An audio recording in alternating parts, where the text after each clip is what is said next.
या झुणक्यावर कसली मस्त चरचरीत फोडणी बसली आहे ना. तुम्हालाही पाहूनच तोंडाला पाणी आलं असेल, आजच करू की काय असं झालं असेल, हे मला सुद्धा माहिती आहे. खरं तर पिठलं झुणका खूप दिवसांनंतर खाण्यात जी मजा असते ना, ती काही औरच असते. मी असं का म्हटलं, कारण आता बऱ्याच जणांनी बऱ्याच दिवस अशा पद्धतीने झुणका केला नसणार आहे. अतिशय सोप्या पद्धतीने आज मी तुमच्यासोबत ही रेसिपी शेअर करते. छोटासा व्हिडिओ आहे, त्यामुळे नक्की शेवटपर्यंत पहा. तुम्हा सगळ्यांना ही रेसिपी खूप आवडणार आहे याची मला खात्री आहे. चला रेसिपीला सुरुवात करूया. हाय हॅलो नमस्ते, मी पूजा. मी आणि बरंच काही या यूट्यूब चॅनलवर तुम्हा सगळ्यांचं अगदी मनापासून स्वागत करते. 2 जणांसाठी झुणका करण्यासाठी इथे पहा, मी एक लहान वाटीभर बेसन पीठ घेतले. तुम्ही सुरुवातीला प्लेटमध्ये पाहिला ना, जेवढा आपला झुणका बनून किंवा पिठलं बनून तयार होतंय ना, तेवढ्यासाठी आपल्याला ही एक लहान वाटी बेसन पीठ लागणार आहे. आता तुम्हाला किती प्रमाणात करायचे त्यानुसार तुम्ही या बेसनाचं प्रमाण कमी जास्त नक्कीच करू शकता.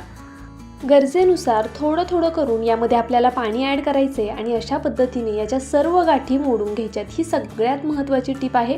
आणि हां, आपल्याला गॅसवर कढई ठेवण्यापूर्वी ही प्रोसेस आधी करून घ्यायची, त्यानंतरनं आपल्याला गॅसवरती कढई ठेवायची. तर सगळ्यात आधी पहा, मी अशा पद्धतीने हे संपूर्ण बेसन छान असं फेटून घेते, म्हणजे यामध्ये अजिबातच गाठ वगैरे राहणार नाही, अजिबात बेसनाच्या गुठळ्या राहणार नाही.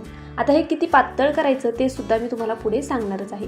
पहा, आपल्याला बेसन ना खूप जास्त घट्ट ठेवायचं नाही आहे, कारण हे आपण ज्यावेळेस कढईमध्ये घालणार ना, त्यावेळेस ते आपोआप घट्ट होत जातं. असं परफेक्ट तुम्हाला बेसन करायचं आहे ना, तर मी इथे अर्धा ग्लासला थोडंसं वर पाणी घातलेलं आहे. तर आता आपण हे साईडला ठेवून देऊया पीठ थोड्या वेळासाठी. इथे आपण लगेच फोडणीची तयारी करून घेऊया. पहा, एक कढई ठेवलेली आहे. कढईमध्ये जवळपास 1.5 पळी इतपत तेल घालायचं आहे. 1.5 पळीलाही थोडंसं कमी इतपत मी तेल घातलेलं आहे. आपल्याला खूप जास्त क्वांटिटीत करायचा नाही आहे हा झुणका किंवा पिठलं, तर त्यामुळे आपण थोड्या प्रमाणामध्येच तेलसुद्धा घातलेलं आहे. 1 चमचाभर मोहरी घातली, त्याचसोबत जिरं घालून घ्यायचं. जिरं मोहरी छान तडतडून द्यायची, म्हणजे दाताखाली आल्यावर कडवट लागणार नाही. तर पहा, इथे मस्त अशी जिरं मोहरी मी आधी तडतडून देते. त्यानंतरनं यामध्ये मी चिमूटभर हिंग घालणार आहे. थोडंसं हिंग आवर्जून घाला, पचायला सुद्धा सोपं जातं आणि जो आपला पिठलं आहे किंवा झुणका आहे त्याची टेस्टसुद्धा खूप छान येते. सोबतच ठेचलेला भरपूर लसूण घालायचा आणि हा लसूण या तेलावरती छान असा परतवून घ्यायचा. पहा, अशा पद्धतीने गॅसची फ्लेम मी इथे बारीक ठेवलेली आहे. तेल गरम झालं की गॅस बारीक करायचा आणि त्यानंतरनं फोडणी करायला घ्यायची, नाही तर मग आपली फोडणी पटकनी करपू शकते. आता पहा, यात मी अगदी थोडंसं आहे ना कढीपत्त्याची पानं घातलेली आहेत आणि थोडीशी कोथिंबीर घातलेली आहे. सोबतच एकदम लहान कांदा होता, छोटासा कांदा, जो मी बारीक कट करून घेतलाय, तो सुद्धा यामध्ये मी घालून घेतला. आता हा कांदा मऊ होईपर्यंत आपण छान असा परतवून घेऊया. पहा, इथे मी मीडियम फ्लेमवर आता कांदा छान असा परतवून घेते. मीडियम फ्लेम करायची, म्हणजे मग कांदा इरमणार नाही आणि छान लवकर परतला जाईल. तर इथे कांदा आपला बऱ्यापैकी आता परतवून झालेला आहे. यामध्ये काही बेसिक मसाले ॲड करूया. इथे मी सगळ्यात आधी थोडीशी हळद घालून घेतली, सोबतच अर्धा चमचा धना पावडर घालायची. आवर्जून घाला धना पावडर, त्यामुळे आपल्या पिठल्याला छान चव येणार आहे. गरजेनुसार लाल तिखट आणि रंग छान यावा त्यासाठी बेडगी मिरची पावडर. जर तुम्ही जास्त तिखट खात असाल तर जास्त तिखट वापरलं तरी चालेल, कमी तिखट खात असाल तर यापेक्षा कमी प्रमाणात तिखट घातलं तरी चालेल. आता आपण हे मसाले अर्धा मिनिटं छान असे तेलावरती कांद्यासोबत परतवून घेऊया. मस्त मसाले परतले गेलेले आहेत. तुम्हाला माझा व्हिडिओ थोडा जरी आवडला असेल तर प्लीज व्हिडिओला एक लाईक करा, चॅनलला सबस्क्राईब करा. सबस्क्राईब केल्यानंतर बेल आयकन प्रेस करायला विसरू नका. ऑलवर क्लिक करा, म्हणजे माझ्या प्रत्येक व्हिडिओचं नोटिफिकेशन सगळ्यात आधी तुम्हाला येईल. हाईप या ऑप्शनवरती क्लिक करून जे काही पॉईंट्स असतील ते द्यायला मात्र विसरू नका. तुमचं एक लाईक, एक सबस्क्राईब आणि हे हाईपचे पॉईंट्स माझ्यासाठी खूप मोलाचे आहेत. छानशी कमेंट करा. चला रेसिपीकडे वळूया. आता मी यामध्ये लगेच आपण जे बेसन पिठाचा घोळ करून ठेवला होता ना, तो घालून घेते. तर पहा, असं मिक्स करून यामध्ये हे बेसन पीठ मी घालून घेतलं, म्हणजे जे तळाला बसलेलं बेसन पीठ असेल ते सुद्धा उठून येईल. त्यामुळे मी आधी चमच्याने हलवून घेतलं आणि त्यानंतर हे पीठ यामध्ये घातलेलं आहे. ज्यावेळेस आपण बेसन पीठ घालणार आहोत ना, त्यावेळेस गॅस अगदी बारीक करायचा. त्यानंतरनं यामध्ये बेसन पीठ घालायचं आणि जोपर्यंत आपल्याला वाटत नाही की हे छान सेट झाले तोपर्यंत सतत हलवत राहायचं. अजिबात चमचा खाली ठेवायचा नाही किंवा हे जे बॅटर आहे ते हलवायचं थांबायचं नाही. तर अशा पद्धतीने पहा, मी सतत हे साईडनी सुद्धा हलवून घेते आणि मध्यभागी सुद्धा हलवून घेते, म्हणजे याच्या गुठळ्या वगैरे होणार नाहीत. आता मी चवीनुसार मीठ घालून घेते आणि पुन्हा हे छान असं एकजीव करून घेते. पहा अशा पद्धतीने. याच्या अजिबात आपल्याला गाठी होऊन द्यायच्या नाही आहेत. तर असं मी हे पिठलं तयार करून घेणार आहे. याच्यानंतरची जी फोडणी आहे ना ती अफलातून आहे. या फोडणीमुळे या पिठल्याला खरंच खूप छान चव येणार आहे. आता पहा, जर तुम्हाला हे पिठलं पातळ करायचं असेल, म्हणजे जर भातासोबत खायचं असेल तर थोडंसं असं पातळ असेल ना तर छान लागतं. तर त्यावेळेस तुम्ही 1 ग्लासाला थोडंसं वर पाणी ठेवा यामध्ये.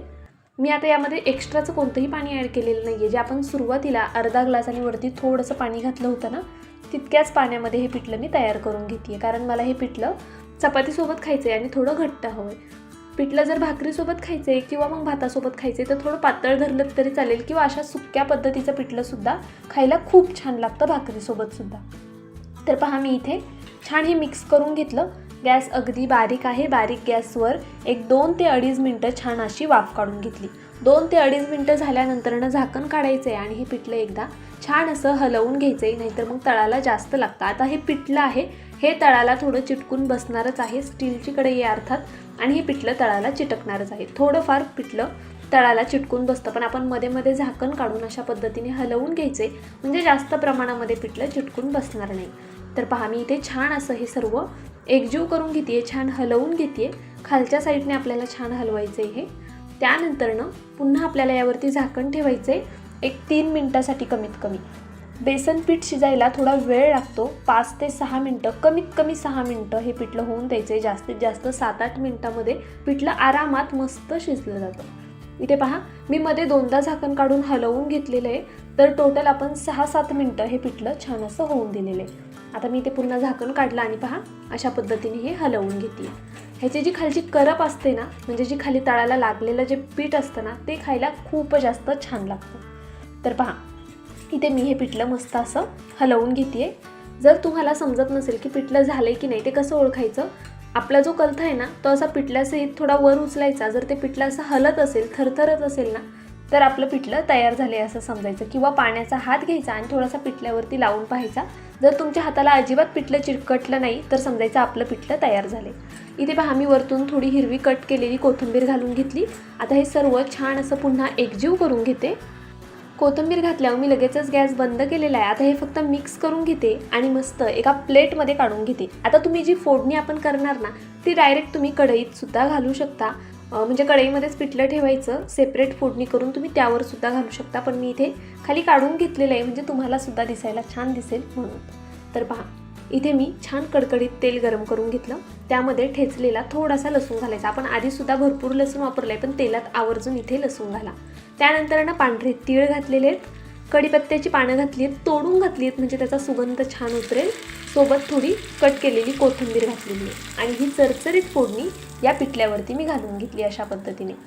पहा, यामध्ये मी नंतरनं जिरं किंवा मोहरी वापरलेली नाही आहे, कारण आपण सुरुवातीला फोडणी देताना यामध्ये जेवढी आपल्याला गरजेची तेवढी जिरं मोहरी घातली होती. मग खूप जास्त झाली ना तर मग खायला चांगलं लागणार नाही. त्यामुळे मी यामध्ये जिरं मोहरी न वापरता पांढऱ्या तिळाचा वापर केलेला आहे. त्यामुळे पिठलं दिसायला सुद्धा सुंदर दिसतं, पौष्टिकसुद्धा होतं आणि खायलासुद्धा खरंच रुचकर लागतं. तर पहा, अशा पद्धतीने आपलं हे पिठलं तयार झालं आहे. खरंच खूप मस्त होतं. एकदा नक्की ट्राय करून पहा. केल्यानंतर मात्र मला कमेंट करून कळवायला विसरू नका ही रेसिपी तुम्हाला आवडली की नाही आणि तुम्ही ही रेसिपी करून पाहणार की नाही. बरं चला, माझा व्हिडिओ तुम्ही संपूर्ण पाहिलात त्याबद्दल खरंच खूप मनापासून धन्यवाद. उद्या पुन्हा भेटूया अशाच एका छानशा रेसिपीसोबत. तोपर्यंत bye. Thank you so much for watching.